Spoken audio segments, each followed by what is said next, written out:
If you're trying to make any kind of meaningful, effective change in your life, you've come to the right place. Good day, ladies and gentlemen. Welcome back to another episode of We're Talking Shift. Today, my friends, we are going to go maybe just a little wild.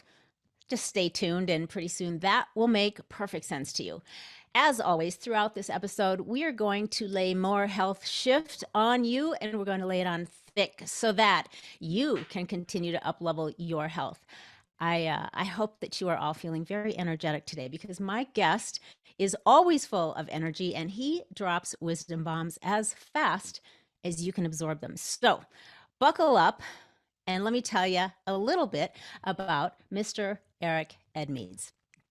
Eric is a massively successful entrepreneur and business coach. He is the creator of the Speaking Academy, which is one of the highest rated training programs in the world.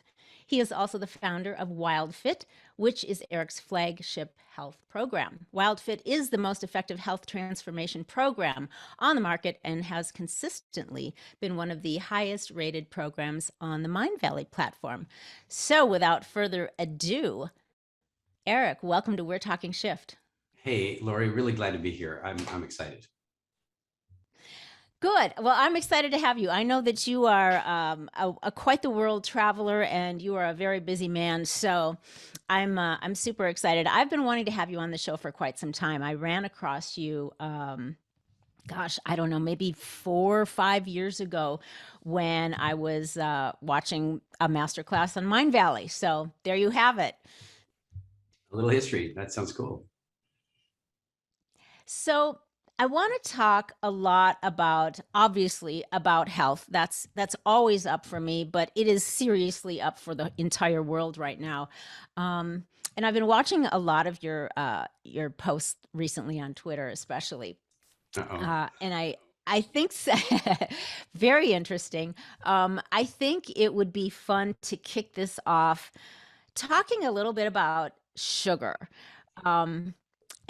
I've talked about sugar in the past, and I'll tell you what, I don't know that people still, with all the information that's out there, I just don't think that people still get how fundamentally horrible this product that is in just about everything that people are consuming is for them, and how it's so foundational to so many health issues.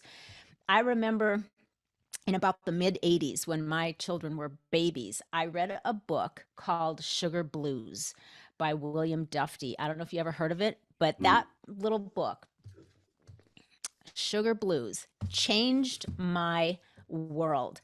I completely shifted everything about health when I read that book. So it's really, it impacted my eating lifestyle so much. So for 35 years, that has been foundational in how I, fed my family, how I feed myself.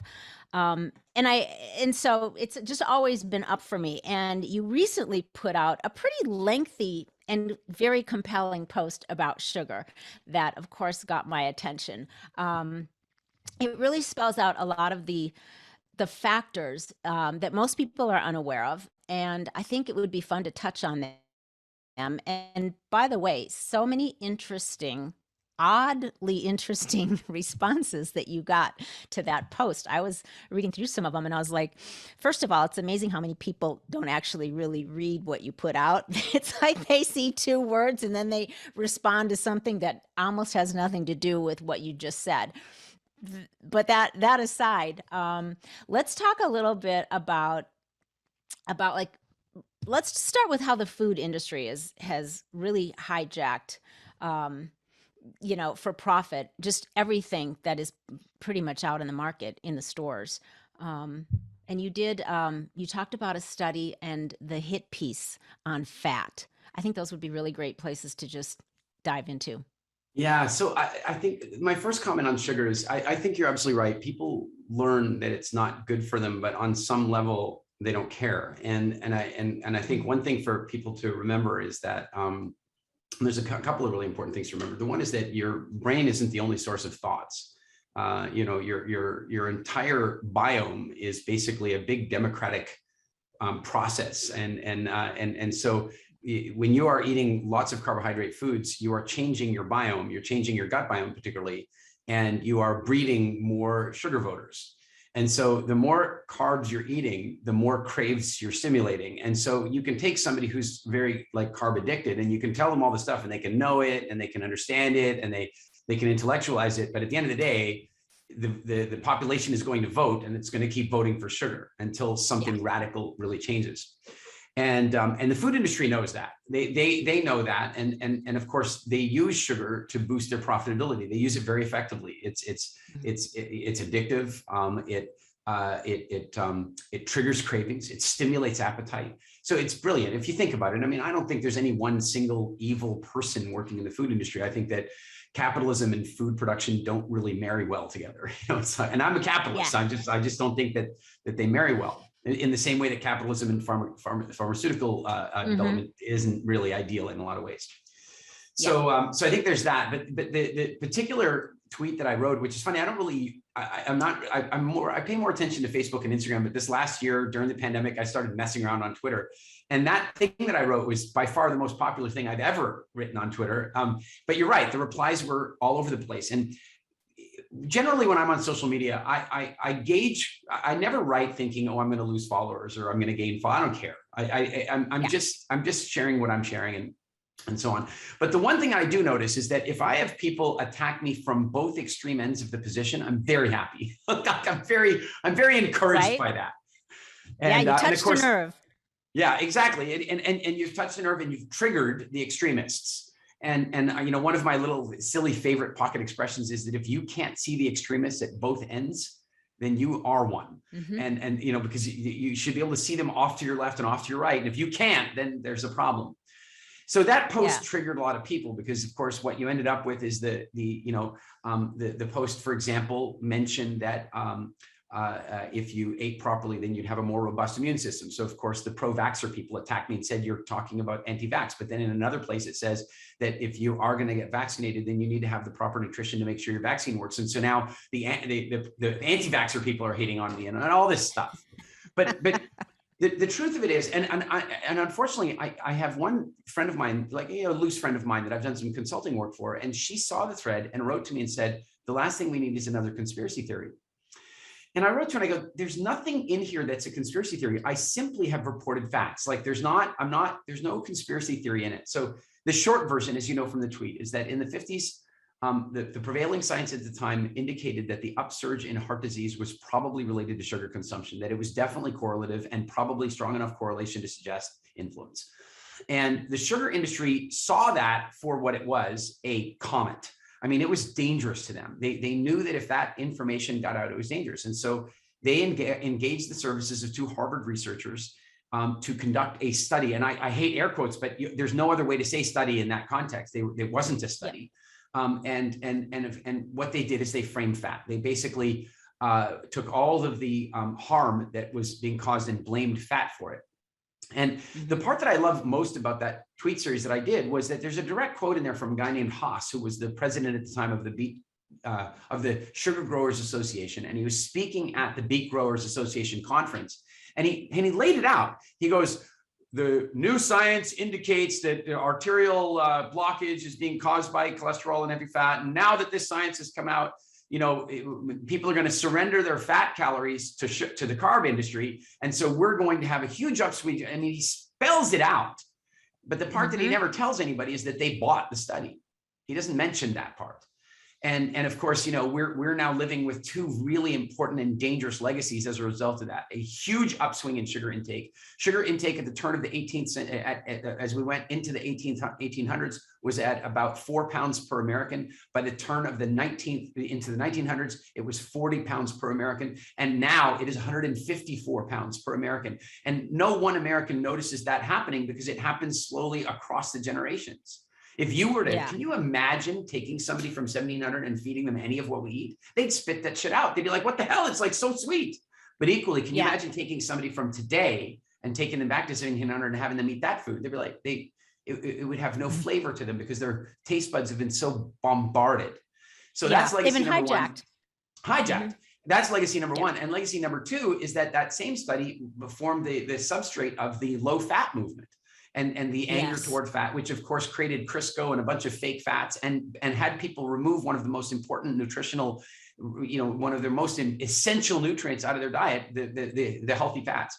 And I put in the thread, and this is what I believe, that we are not suffering from a pandemic. We are suffering from a series of pandemics, and each pandemic is making the next one worse. So we are suffering with an obesity pandemic. We are suffering with, and they are, by the way, these qualify as pandemics under the definition, and they are referred to by the CDC as pandemics. We are suffering with an obesity pandemic. We're suffering with a diabetes pandemic, type 2.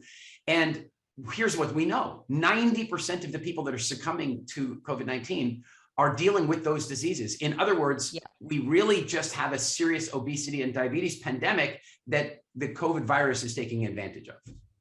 Yes, that's exactly, I couldn't agree more. And I guess that's how, part of the post, was connecting the consumption of sugar, and could that have something to do with what's happening with COVID, which you just laid out. And I just wanted to connect those dots, because that was definitely part of it, and part of what had people so crazy with their responses and saying sugar's not responsible for this. But there's a lot of things that are responsible, and I think that diet is obviously plays a key role. And those aren't things that people like we're just making up. I mean, the numbers are there, and the rates of, diabetes and obesity and, people with comorbidities, it's all right there. You can find those on any, credible website, including the CDC. So it's odd that there's so much pushback against that, and there's so much fear. It's odd that there's so much fear around this, when the statistics all tell us from all of these credible sites that, unless you're in less than 1% of the population, if you succumb to this, you'll recover.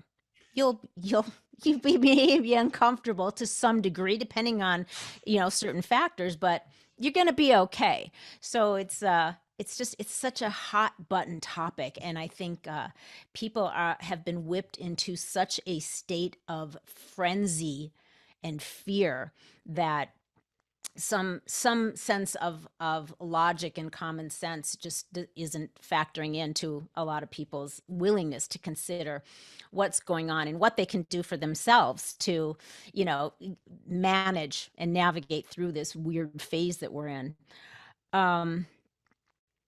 So I thought it was also interesting, kind of back to how this whole thing began with sugar, fading the heat, as we would say, over to fat, making fat the bad guy, and then, sneakily coming up with, I don't know, what is there, like 80 different words for sugar now, and it's in everything. But talk about, back to, carbs, especially simple carbs. Talk a little bit about how the food pyramid was created. I thought that was really interesting, because I didn't know that. And that's kind of pretty fascinating as well. I think people should know that. Yeah, the difficulty that we face these days is that before we even get to the food pyramid, let's just talk about food generally. So, our ancestors lived in nature, and nature served food. And that food required a certain amount of effort to get, and it required the right cravings that were matched with your environment. If you were craving fats or salts or what have you, you didn't have, you wouldn't crave a brand, because there was no such thing as brands, but you might crave a macro. And then somewhere along the line, some of our ancestors, somewhere between 10 and 30,000 years ago, started figuring out that you could actually stimulate, that you could influence the growing of things. You could develop agriculture. And what happens at that stage, I imagine, is something like this: is, first of all, you probably largely grow the things that are easiest to grow. Of course, there are some crops that don't grow very well. And then also, likely, you probably grow things based on flavor. You grow things that you enjoy, right? And before this, enjoyment was much healthier, because the fact is that your pleasure senses were a match with the environment. So, if you ate something and enjoyed it, it was likely good for you. And if you had a craving for something, it's likely because your body was actually asking for that thing. But the minute we started messing with food production ourselves, we started saying, well, hey, wait a minute now, there's this thing that I'm craving, but it doesn't usually grow at this time of year, but I've now figured out how to get it to do that. Or I can grow so much of it that I can only eat that one thing that I really enjoy. Even at that stage, we started messing with it. We started kind of causing the problem. So then, as that, and here's a great example of how it then moves to another level of people messing with what should be eaten is, if I remember the story correctly, the king of Prussia was concerned about having a monocrop culture where they basically were reliant upon wheat. And so if there was like a mold, or if there was a plague, or like locusts or something, then they'd lose the whole wheat crop, and then they'd have wide scale famine. So he wanted to spread the risk. So he'd heard about these things called potatoes that Sir Walter Raleigh had brought back some 400 years ago. And he's like, we should try to bring the potatoes in. But the funny thing about potatoes is nobody actually likes them. Like, there are a few people who kind of think they like potatoes, but the truth is they like potatoes as a delivery mechanism for salt, sugars, cream, fat, butter. Right. Potatoes by themselves are not particularly enjoyable, especially raw. Boring. So like they tofu. couldn't get people to do it. And so the king was like, well, shit, how do we get people to do it? So basically what he did is he had outside the castle walls a compound constructed with guard towers and bad fences. And they planted huge potato crops and put armed guards up in there. And then he instructed the guards, don't stop people unless they're obvious. Like, if they come right past the guard tower, stop them. But if they go in the gap between them where you reasonably didn't see them, then let them in. And of course, now the people are like, ooh, what's the king got? What's the king got? Now, before this, they're trying to foist potatoes on people. Nobody wants them. But now they're like, the king's food. Now people are sneaking in and stealing them and planting their own crops, and potatoes become a thing. So food has been subject to manipulation from the minute we started controlling it ourselves. And then the minute we started controlling it ourselves, our taste buds betrayed us, and then economics began to betray us. So when you get to something like the food pyramid, first you have to talk about the 4 food groups. Like, how did the 4 food groups get created? They're ridiculous. They make no sense. They have no basis in evolutionary biology. But Kellogg's, he liked them a lot. He liked them a lot because they bought space onto the plate for grains that didn't really exist before. And so, now you've got industry influencing these things, and basically the same thing. I can't remember her name just now, but they hired a woman. I've written about it, and I just can't, it's slipping my memory for the moment. They hired this woman to come in and revise the food recommendations in America. And she goes through this whole process, and then it has to get handed off for review. But of course, who do they have review it? They have the USDA review it, which is basically the farmers. They have the food producers review this thing, and they take her recommendations and turn them upside down. So she had a pyramid, but they turned the pyramid upside down based on her recommendations. And when she saw this, she said some 30 years ago, if you do this, you are going to cause a widespread epidemic of obesity and diabetes. And of course, that's exactly what happened. Yeah. It's when you and it's interesting too, because since that began, the food pyramid has evolved and it's changed a little bit, but fundamentally it's still so not right for us. It's just, it doesn't promote good health. It just doesn't. It promotes food industries. And that not necessarily is what is the best for us. I think it's so interesting. So I want to talk about WildFit, and I want to talk about your time that you have spent with the tribes in Africa. Is it the Hadza? Is that how you say it? Hadza. Yeah. So, like, what came first? Did WildFit, was that birthed from your time there, or or was it the other way around? How did that happen? People often think that. No, what my very short version of the story is that I went through a fairly significant health recovery when I was 21. Actually, credit being due, it really was stimulated by Tony Robbins.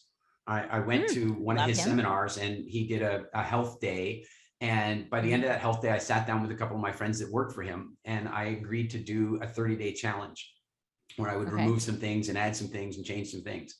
30 days later, I'd lost 35 pounds, and all of I had been suffering with a bunch of different ailments, and they're all gone. I went from being consistently sickly and visiting doctors to vivaciously strong, fit, and healthy. And it took 30 days. I was blown away. But then I watched all the people around me that also were at that program that didn't do it. And then a good buddy of mine, he came along and he was like carrying an extra 80 pounds. And I showed him what to do. And I gave him the constructs, and he did it for about 3 weeks, lost about 30 pounds, and then relapsed and put the weight back on plus and kept gaining. And so I really was puzzled about why that was. And there's another side to this, and that is that my great grandfather discovered the fluorspad skull, which is the oldest, or up until recently was the oldest Homo sapien skull ever found, 259,000 years old. And so ever since I was a child, I'd had this very deep curiosity about what life must have been like for fluorspad man. Like what was life like on a day? When did they get fired? What was food like? How did they parent? All these things were on my mind ever since I was 12. And then when this food transition happened and I had this other curiosity from my childhood, I read an article by a guy named S. Boyd Eaton, and he, in about 85, he wrote an article that suggested that there was an evolved diet, that humans should have an evolved diet. That was the catalyst for me. Incidentally, it was the same article that gave Loree and Cordain the impetus to come up with the concept of the paleo diet. Same article.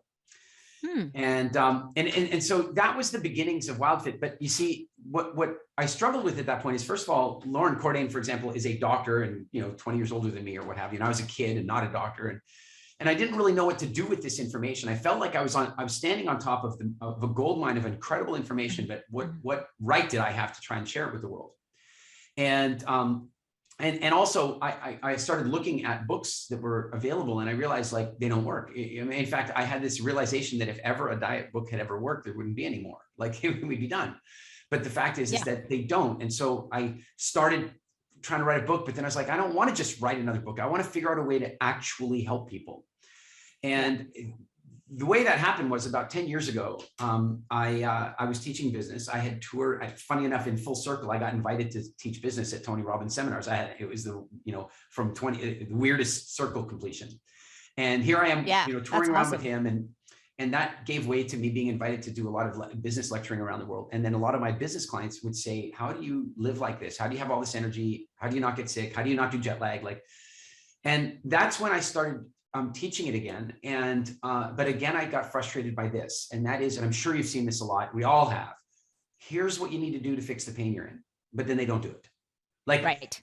Some basic changes. Just do this stuff and everything will be different. And then they don't do it. Here's why sugar is lethal and terrible and bad. And then they keep eating it. And so I decided to unpack all that. And I went into a very deep dive exploration into what we might now call food psychology, and try to figure out why it is that people ate the way they ate. And so 10 years ago, I started WildFit, and that was almost identically at the same time that I coincidentally got invited to go look for Hadza Bushmen the first time. And it wasn't easy to find them the first time. Like I think we were crashing through the bush in East Africa with machetes and jeeps for a week or so. And then pause for 1 second.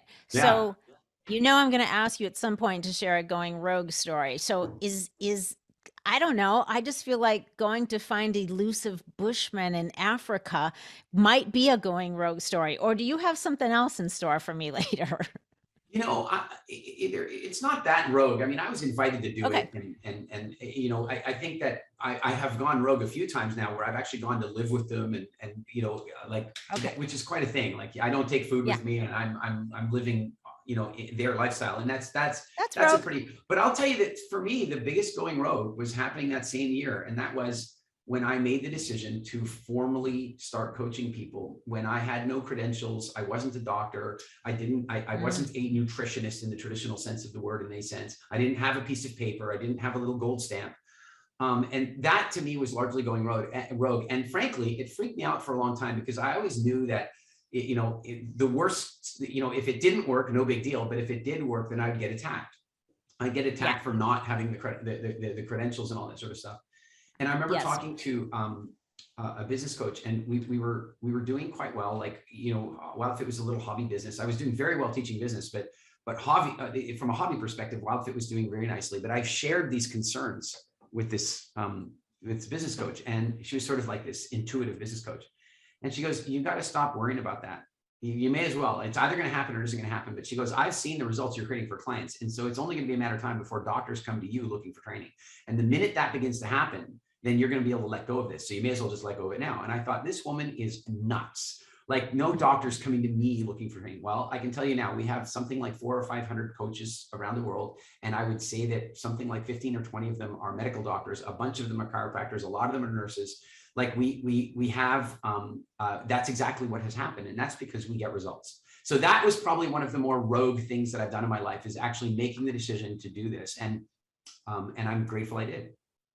You know, I'm so glad you said that, because I've been in that headspace. Even myself, I've been doing health coaching for I don't know, 10 years, but I've been doing it myself, living it for 35 years, my entire adult life.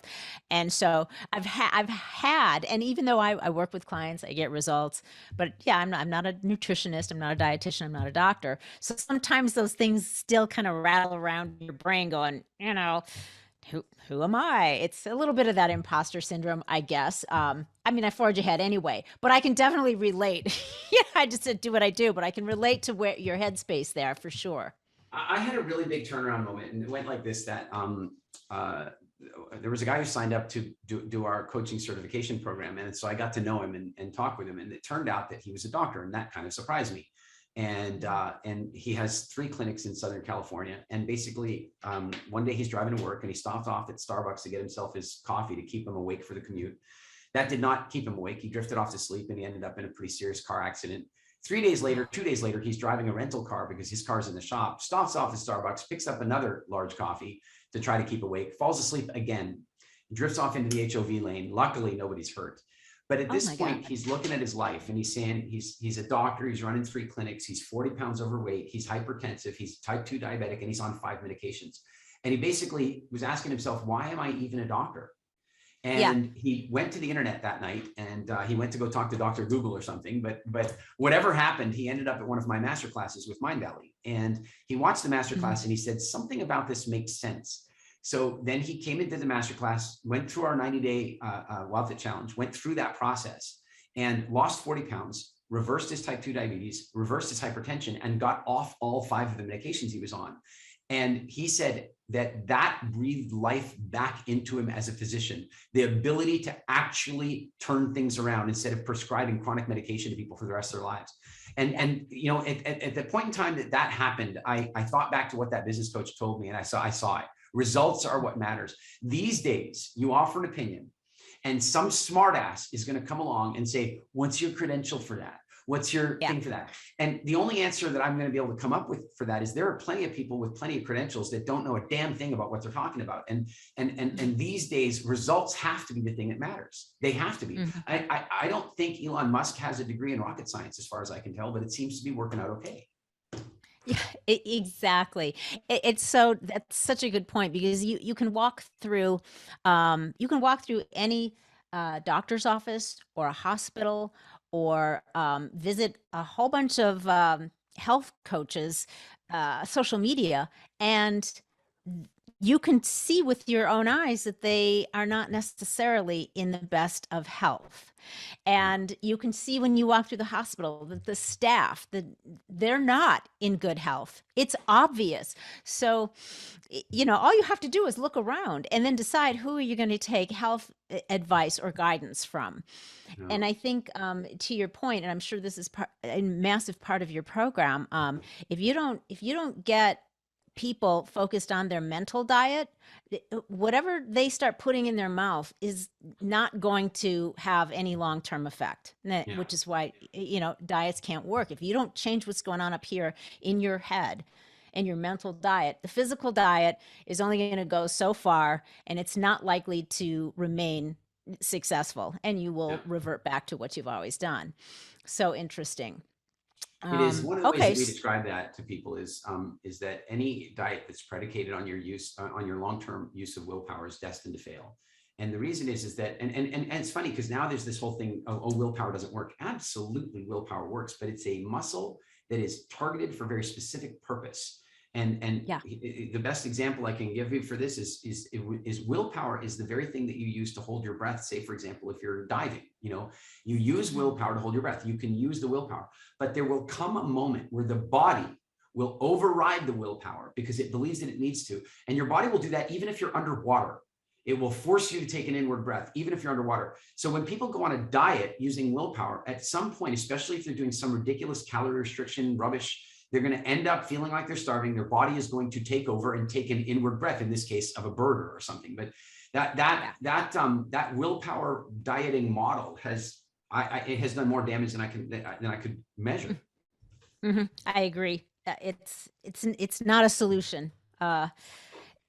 What do you think then about why for WildFit, for your program, why is it so successful? Why are your completion rates so high? What makes your program, without, obviously giving away things you don't want to give away, but what can you tell us about? Yeah. There are a number of things, and we don't have time to go through them all, but I'll give you some really good examples. The one has to do with a general ethos that I have about teaching that is different than the average teacher. The average teacher believes that it is on the student's shoulders to learn. The average teacher believes that it's the student's responsibility to learn. And I watched my upbringing and going through school, and I saw that I had a few teachers that took a different view, and their view was to make the information sticky, that they would do everything they could to do that. So when I design programs, I'm always trying to design a program so that it pulls you through it. So you've I'm sure at some point in time had to read a book where you had to push your eyes down the page, and then you've pushed your eyes across like 3 sentences, and then you realize you didn't even see them, right? Right. It's awful. On the other hand, I'm sure you've also read a book where you would skip meals for it, like it's pulling you through. Yeah. Yes. So our programs are designed to feel like that. So we don't ever have somebody going, oh shit, I forgot to watch my next video. They're like looking forward to the next video. In fact, there's a bit of a running thing in our culture, in our community, where they get to the end of the program and the final, every week, I'm like, see you next week, see you next week. And the final video, I go, and I won't see you next week. And people literally write to the help desk crying. They're like, oh, I want my video every week. So engaging content, that's a very big, engaging, delivering content, that's a big part of it. We are competing with Netflix, TikTok, Facebook. We're competing with all of this attention grabbing. So that means that if we're going to deliver effectively, we have to be better than them. We have to deliver the content in a way that it's just they're not going to get lured off to some other cheap dopamine rush. They're going to stay. Right. That's a big part of it.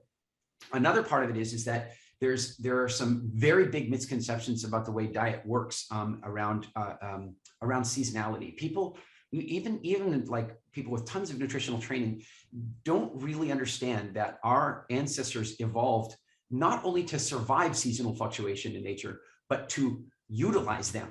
And so each of the seasons that our ancestors went through, not only did we involve very specific psychological and physiological traits to get through those seasons, we also took advantage of those seasons in a very opportunistic kind of way. A good example, an extreme example, would be something like the season of winter, which wasn't snow and ice. It was sub-Saharan winter. It meant dry. It meant drought. It meant no water. It meant no food. It meant fasting. And so what's really fascinating is these days there's all this conversation about sugar and burning fat or burning sugar and all blah blah blah, but we also burn protein. And this is generally by most fitness trainers seen as a bad thing. Oh, you don't want to burn your protein. You're working hard to create those muscles. You don't want to burn the protein. The body's smarter than that. And the best example I have for this is that if you and I were trapped in an old manor in Northern Europe and it was minus 35 outside, and then the furnace died, the temperature of the manor is slowly going down. We're down to zero. Now the water in the pipes is frozen. It's now minus 10. We're going to die. So what are we going to do? We're going to light a fire. First, we're going to build the firewood. We're going to burn the firewood. Call that the sugar and the fat. We're going to burn it. But when we run out of firewood, we're going to start burning the furniture, aren't we? But we're not going to go grab grandma's grand piano first. We're going to grab all the old broken stuff, the old picnic table that nobody ever used. We're going to burn that first. And the body does the same thing in what's called autophagy, right? When you go into that fasting state, the body burns protein and it looks for the old, useless, broken, diseased proteins and burns them. But look at the average person living, say, in America. they will never experience autophagy. They won't ever go through that. And so guess what? They're building up a huge levels of toxicity. So that's another reason, is that we guide people through those seasonal understandings. So it's not simply what to eat and what not to eat, but it's also recognizing that there's a pattern around that. And then the last piece, and I know this is long, but the last piece is there are some very important biochemical, psychological considerations. And I've got tons of them, but I'll just give you maybe one of the best. When you give somebody a rule and you say, you cannot have this, do not have this. Well, the rebel inside them wants to break that rule. It wants to break that rule. And traditionally what happens is they break that rule, they eat that thing, and then you shame them for it, or they shame themselves for it. But one way or the other, they feel shame. They failed. Shame is what we call a craving trigger. So shame leads to food. Shame and guilt both lead to food. If somebody has too much shame, they will drug themselves with food to get rid of the shame. So shaming somebody for making a mistake is just a terribly bad idea. So instead, what we want to do is recognize that when you say you can't have this thing, that here's what happens biochemically. Ooh, she says I can't have it. Loree says I can't have it. Loree says I can't have it. Loree says I can't have it. I'm having it anyway. I'm going to have it anyway. I deserve it. And this whole rebellion kicks up inside the body, which produces very nice chemicals, dopamine and serotonin. And you start feeling, you may as well be taking a little shot of ecstasy. Now, the trouble is, because you've got these ecstatic drugs in your system, the food will actually taste better than it really is. It will actually taste better than it really is. And so now you'll eat it and it will taste better than it really is, which will anchor to the emotional state that you were having before you, and you've now stepped off into the world of food addiction or lack of control. And so by understanding those mechanisms and helping people through them, creating consciousness for them, the best way I can describe this is that I'm sure you're familiar with Zumba. Yes. So one of my good friends is one of the founders of Zumba. He became a good friend because he did WildFit as a client. And after he got onto my calendar, when you founded $1 billion fitness brand, it's pretty easy apparently to get on my calendar. I found out he's on my calendar. Wow. And so he goes, Eric, you are about to do to the diet industry what we did to the fitness industry, and I want to help you do it. And I said, what do you mean? And he goes, well, everybody's out there trying to find a diet they can stick to. When you've created a series of principles that stick to them, it doesn't take any effort. It doesn't, he goes, you know, and so a couple of months later, we're having a brainstorm about what we stand for as a brand. And he's like, you know, Harley Davidson stands for rebellion and Coca-Cola alleges to stand for happiness. I would argue that point. But he says, what does WildFit stand for? And I said, freedom. And you know, we talked about that. And he goes, that's a big word. That's a really big word to try to own. Like, it's a big word. And I go, well, it's what we are. The next morning, we're in a 5-star resort in Jamaica. And we're sitting having breakfast. And this guy walks out of the buffet, walks up, and he recognizes me. And it's so funny when people recognize you, you know, from YouTube or something, they always want to remind you who you are. Oh my God, you're Eric Edmeades. I'm like, oh, thank you.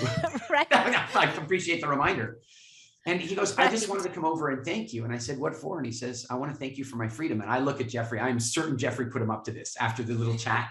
But I can tell from the look on Jeffrey's face, it is pure synchronicity. Jeffrey does not miss a beat. Nobody thinks about brand better than Jeffrey. Jeffrey does not miss a beat. He turns to the guy's name is David. He says, David, what does freedom mean to you? And David goes, oh, I just walked through the entire buffet. And I suddenly realized that they didn't have cookies, donuts, croissants, and muffins. And that's really odd for a hotel like this. So I went back in and there they were, but I hadn't even seen them because they just don't matter to me. That's freedom. He wasn't looking for them. Yeah. That's amazing. Oh, and you got to have an I told you so moment. That's always fun. I love it. I love it. It's so funny you say that though, about like, you know, food and, you know, the emotional triggers, you know, whether or not you're giving yourself permission. We were going to, my husband and I and my sister and brother-in-law were going to a matinee on Sunday. Nobody's been to a movie in forever. And I'm all excited because when I go to a movie, I'm having candy and popcorn. That's when I get to have, you know, I love that. And my brother-in-law, who, you know, who's living with us right now temporarily, is seeing me, you know, doing my eating lifestyle is like, you know, 85, 90% just really good food. And And so when I'm all excited and I'm dancing around like a child at Christmas going, we're going to the candy store because I want to hit the candy store first. I don't want to buy my candy at the theater. I want to, if I'm going to have it, I want a better quality candy, of course. So And I not was all paying 10 times excited. for it what you need to. Exactly. It was going to be $30 of candy and not, $9, but whatever. Anyway, so he was just so flabbergasted watching me like, literally a kid in a candy store, all excited. And he's like, I can't believe what I'm seeing. I mean, I can't believe you. What has happened to you? You've come over to the dark side. I'm like, dude, I'm not a food Nazi. It's not about that. It's just, it's not about denying yourself everything on the planet and only eating carrots. It's just, I think that's such a big misnomer that people have, that they think that in order to have a healthy eating lifestyle, have a healthy diet, not be on a diet, it's just what you do. It's easy because it's so good. You don't even see the croissants and the donuts at the buffet, right? You just don't even see them because you're not looking for them. However, if you do want one, you don't feel like you've just,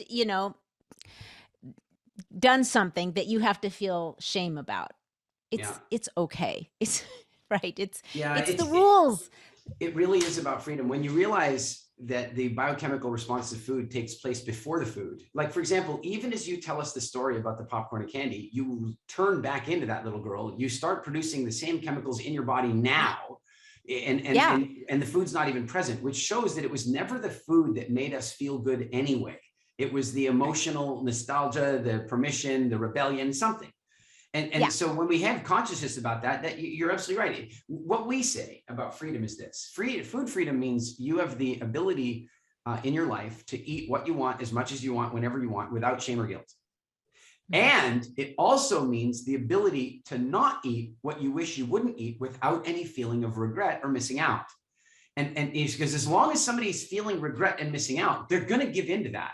And so that's where we walk right down the middle of that, saying, yeah, of course you can, but you also then recognize, I know for some people, there are trigger foods that are going to turn into cascades. Like if they eat one cookie, they're going to eat 20. And when you start to learn that identity about yourself, it's like, okay, so I know where I can express my freedom and where I would give away my freedom to do this. Right.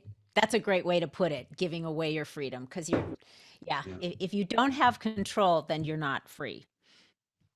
Yeah. It's got control of you. It's so interesting.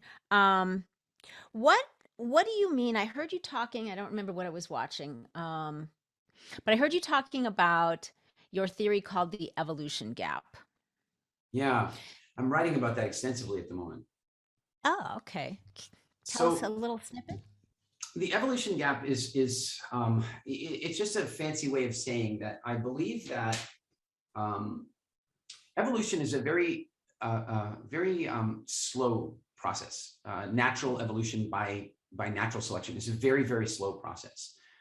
We are 5 or 6 million years in the making. It doesn't happen quickly. Sapiens only really came about, say, 250 or 300,000 years ago.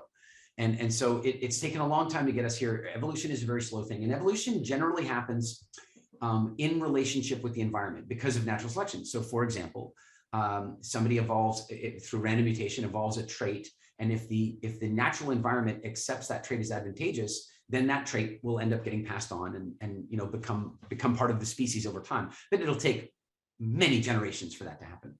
Mm-hmm. Now, Richard Dawkins, he wrote The Selfish Gene and some other fabulous books about evolution and the God delusion and all that. He's an intellectual and very much today's Darwin. And he invented a term, and the term was called a meme.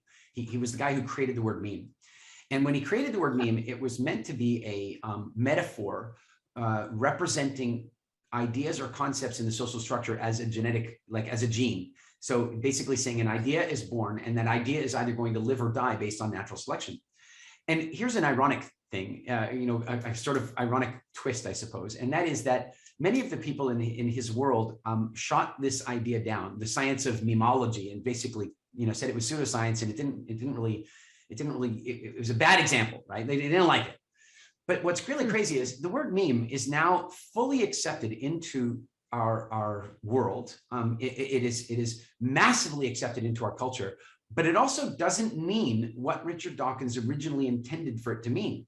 It has now been co-opted by children to discuss, to refer to the little images with sayings and stuff. I mean, they're sharing memes. But here's the twist of that. That is proof that Dawkins was right from the beginning, that it is like a gene. It mutates, and if the mutation is adopted, then it will change into a new species in a sense. And so the evolution gap accepts that a gene change kind of works like this.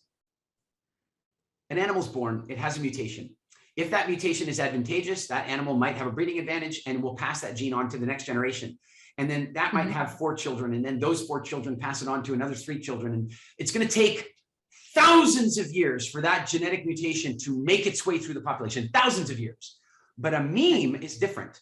I can, for example, figure out the bow and arrow, and I can tell my brother about it. And then he can tell his friend about it, and they can tell their friend about it. And so my meme can spread across the entire human race in my generation and then go to the next generation. So that means that what would take thousands of years genetically can happen in years, in a very short number of years, mimetically. So that's the evolution gap. The evolution gap is that our pace of change, of our social change, our technological change, has accelerated so quickly that it's outpaced our genetic evolution. And as a consequence, we are now living in a structure, in a technological structure, in a social structure, in a food delivery structure that is not a match with our genetics. And almost all, I would put to you, that almost all of the pain and suffering and anxiety and stress that's suffered by humans today stems from that. All right, everyone, we are out of time for today, so we're going to wrap it up. Make sure to check back next week and listen to part 2 with Eric Edmeades. So for today, thank you all for hanging out with us. Please make sure to give us a rating and review. That always inspires other people to listen to all of the good shift being shared here. Make sure you subscribe so you don't miss any future episodes. And on that note, stay feisty, my friends. Stay healthy and go make some epic shift happen in your lives. You too, Gary V.